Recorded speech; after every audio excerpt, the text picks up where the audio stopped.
Kasi as of, hindi ko po alam kung updated na to, pero may mga nag-apply po yata ng permit na mga grupo na gustong magsagawa ng kilos protesta sa iba't ibang party po dito sa Metro Manila bukas, Mayo 1. Meron na po bang mga na-approve dun sa mga yon? Kasi ang last na balita natin parang nag-apply pero wala pang update kung may na-approve. So meron para mag-gauge nyo rin po yung puwersa na kakailanganin nyo.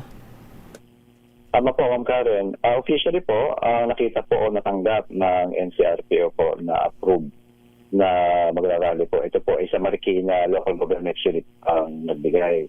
Ang tinitingnan po natin dito, sinasabi nga po natin, may chipente sa especially sa NCRPO, Ma'am, na ang pagpapadagay po kasi ng batas kapag po sila ay nag-apply at hindi inaksyonan ng LGU sa loob ng 2 araw. Ikatlong araw, ito po ay pagpapadagay natin na deem approved po kasi.